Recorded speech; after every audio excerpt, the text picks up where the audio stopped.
আগামীকাল এই মাঘ মাসের শুক্লপক্ষের সপ্তমী তিথিতে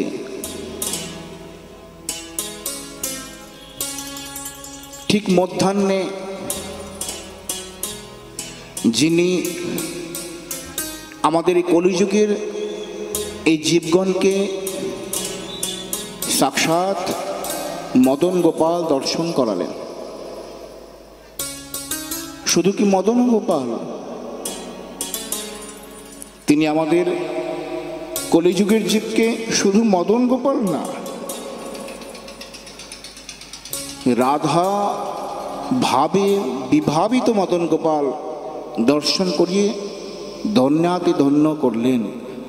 তুমি তো আমারই এক রূপ, আমি আর তুমি এই কলিযুগে একসাথে মিলিত হয়ে অবতীর্ণ হব জগৎবাসীর দুঃখ মোচনের নিমিত্ত। তাই এই কলিযুগেই সদাশিব এবং মহাবিষ্ণু একত্রে একই সাথে একই দেহে তিনি অবতীর্ণ হলেন 1434 সন মাঘ মাস শুক্লপক্ষ সপ্তমী তিথি মধ্যাহ্ন গগনের সূর্য। তার নাম হলো কমলাক্ষ। এই কমলাক্ষ তিনি একবার তার পিতৃদেব, তৎকালীন সময় রাজবাড়ির রাজপুরোহিত ছিলেন,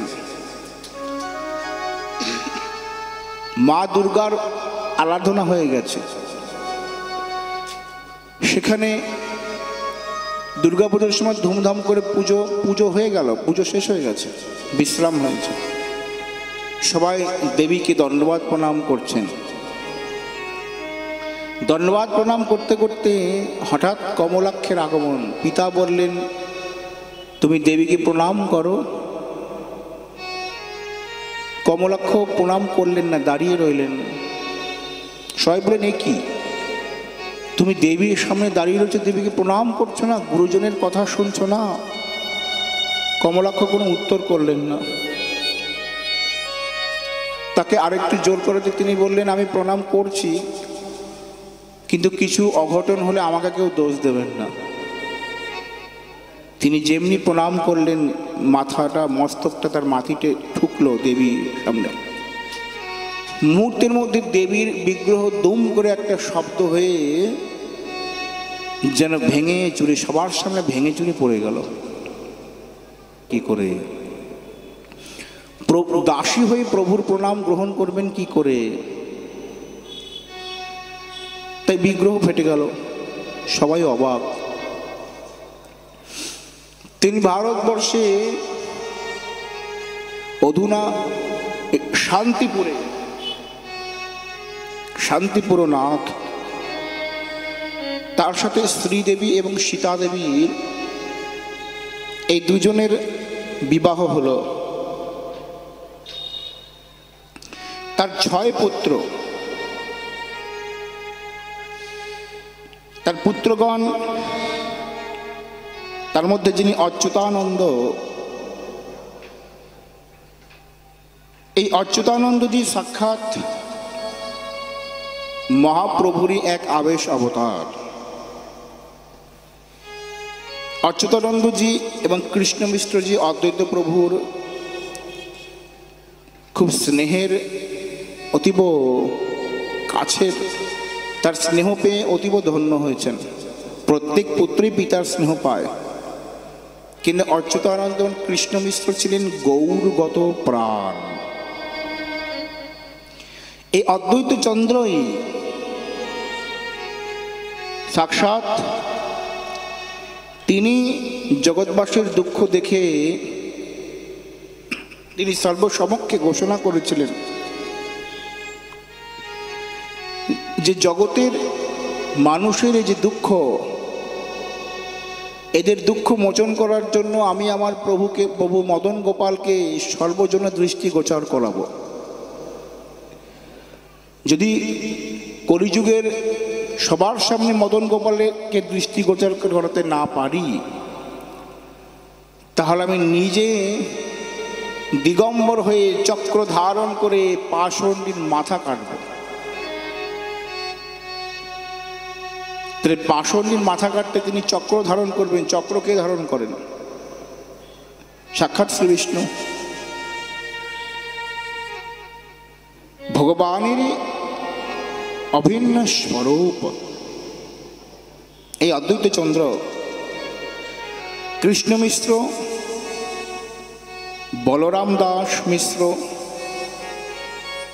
অচ্যুতানন্দ, গোপাল, জগদীশ এবং স্বরূপ এই তার পুত্রগণ। এই অদ্বৈত চন্দ্র বৃন্দাবনে মহাপ্রভুর জগতে অবতরণের পূর্বে তিনি স্মরণ করছেন। অদ্বৈত চন্দ্রের দীক্ষা করেছিলেন সাক্ষাৎ মাধবেন্দ্র পরিপাদ। তিনি বৃন্দাবনে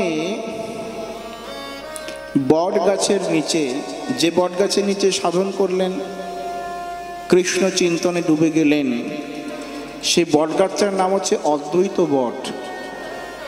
আজও বৃন্দাবনে আছে অদ্বৈত বট, বাঞ্ছা বট, বংশী বট, অক্ষয় বট, এই চারটে বট বৃন্দাবনে আছে। এই অদ্বৈত বট, সেখানে সাক্ষাৎ অদ্বৈত প্রভুকে বিশাখা দেবী দর্শন দিয়ে বললেন, তুমি এই গাছের এখানেই এক স্থানে এক কোটরের মধ্যে রাস রজনীতে শ্রীকৃষ্ণ অদর্শনে যখন গোপীরা সবাই বিহবল, আমি শ্রীকৃষ্ণকে নিজের হাতে অঙ্কন করেছিলাম। আমার সেই অঙ্কন করা চিত্র এখানে রাখা আছে, তুমি একে নিয়ে যাও। যেহেতু এটি আমাদের হাতের তৈরি করা, তাই এটি প্রাকৃতিক দুর্যোগে নষ্ট হয় নাই। চিন্ময় বস্তুকে কখনো প্রাকৃতিক বস্তু নষ্ট করতে পারে না। এই মদন গোপালকে তুমি সেবা করো। সেই মদন গোপালই নিয়ে আসেন অদ্বৈত চন্দ্র। কিন্তু সবাই মদন গোপালকে দেখে, সেটি তো নষ্ট হয়ে যাবে, পত্রের উপর আঁকা চিত্র। তাই অদ্বৈত চন্দ্র এই চিত্রপট সাথে নিয়ে এক বিগ্রহ প্রস্তুত করলেন হুবহু চিত্রপটের মতো। সে বিগ্রহের নাম দিলেন মদন গোপাল। এই মদন গোপালের হৃদয়ের মধ্যেই চিত্রপটকে প্রবেশ করিয়ে প্রাণ প্রতিষ্ঠা করলেন সাক্ষাৎ মাধবেন্দ্র পরিপাদ। এই মাধবেন্দ্রপুরী কে ছিলেন? বলছে মাধ্বাচার্য সম্প্রদায়ের মধ্যে দীক্ষিত হলেও এই মাধবেন্দ্র পরিপাদের মধ্যেই প্রথম কৃষ্ণ প্রেম ভক্তির লক্ষণ দেখা গিয়েছিল। সদাই ধ্যানে চাহি মেঘ পানে, না চলে নয়ন তারা, বিরতি আহারে রাঙা বাস করে, যে মতো যোগিনী পারা। মাধবেন্দ্র পরিপাদ এই সাধন কোথায় পেলেন? মাধ্বাচার্য সম্প্রদায়ে, যদিও আমরা মাধ্বাচার্য গৌরী বৈষ্ণব সম্প্রদায়, মাধ্বাচার্য সম্প্রদায় শ্রীকৃষ্ণ প্রেম ভক্তির এমন পরিপাটি নাই।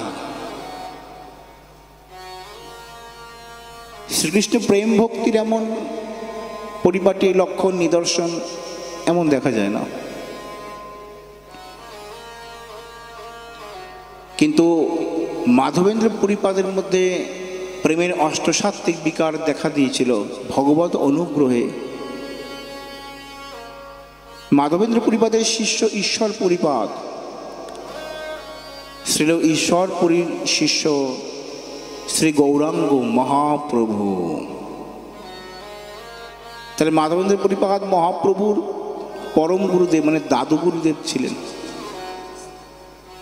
এই অদ্বৈত প্রভুই জগৎবাসীর দুঃখ মোচন করার জন্য শালগ্রামে গঙ্গা তুলসী দান করতেন। যেদিন থেকে তিনি গঙ্গা তুলসী দান করা শুরু করলেন, হে প্রভু, পত্রং পুষ্পং ফলং তোয়ং यो मे भक्त प्रयच्छति। भगवान बोलें पत्रं पुष्पं फलं तोयं यो मे भक्त्या प्रयच्छति।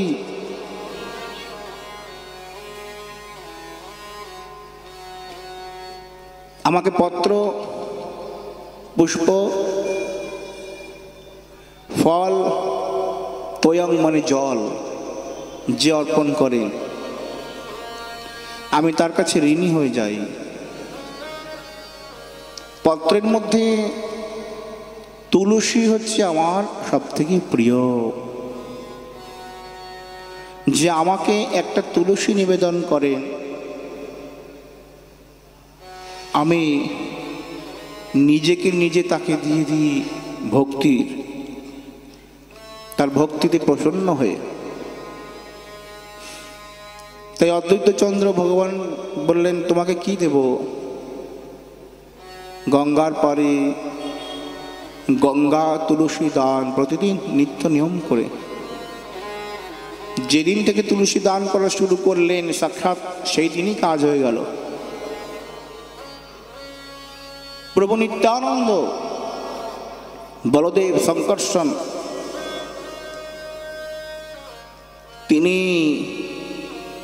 সেই নিত্যলোক থেকে, অপ্রপঞ্চ লোক থেকে, এই যে আমাদের ভারত ভূমিরই রার ভূমিতে,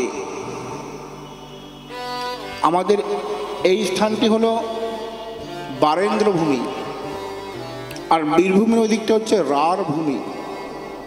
একটু রুক্ষ ওখানকার মাটিটা। ওই রার ভূমিতে হারাই পণ্ডিতের গৃহে পদ্মাবতীর কোলা আলো করে সাক্ষাৎ বলদেব শঙ্কর্ষণ তিনি প্রকট হলেন অদ্বৈত চন্দ্রের তুলসী দানে। তাহলে দেখুন, জগতের মঙ্গলের জন্য আমরা ভক্তি ভরে যদি একটু তুলসী দান করে থাকি, তাতেও জগতের কল্যাণ হয়। কিন্তু আমরা মনে হচ্ছে সেটাও করছি না। তা নাহলে চারিত্রিক এত অমঙ্গল কিসের? আমাদের ভক্তিতে অনেক ফাঁকি রয়েছে গো। তাই আমরা ফাঁকে পড়ে যাচ্ছি। সাধুরা আস্তে আস্তে চলে যাচ্ছেন, যারা আমাদের আশ্রয় দিয়েছিলেন। যারা চলে যাচ্ছেন তারা তো আর আসবে না। সে ভালোবাসা কোথায় পাবো? সেই কৃপা কে করবে? কেউ করার নেই।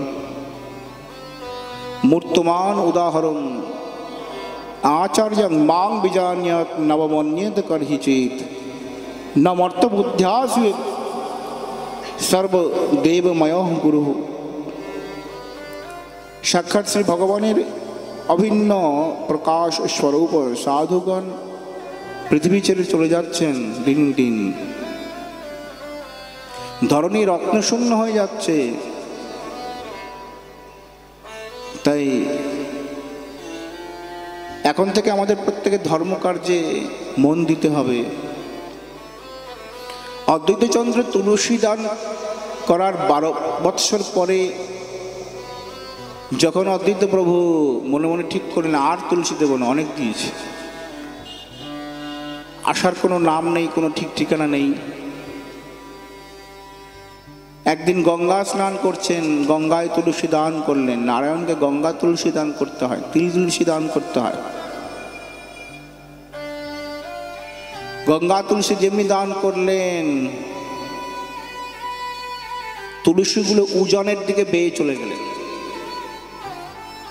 মানে স্রোত যেদিকে সেদিকে তাকে তো পাতাকে ফেলে দেবে, যেদিকে স্রোত দিচ্ছে তার উল্টো দিকে তুলসীটা কোনো একটা শক্তির আকর্ষণের প্রভাবে চলে যাচ্ছে। জগন্নাথ মিশ্র ধরণী মাতা শচী দেবী স্নান করছেন গঙ্গায়, তিনি গর্ভবতী, তার গর্ভে গিয়ে তুলসীগুলো স্পর্শ করল। অদ্বৈত চন্দ্র বুঝতে পারলেন এনেছি এসেছে, এই তো তুলসী গর্ভের মধ্যে স্পর্শ হয়েছে।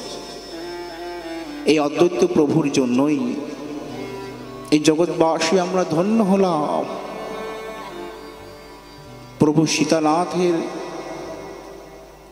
জন্যই জগৎবাসী গৌরকে পেল, প্রেম ভক্তি পেল, ভাগবত কথা উপহার পেল, ভগবানকে পেল,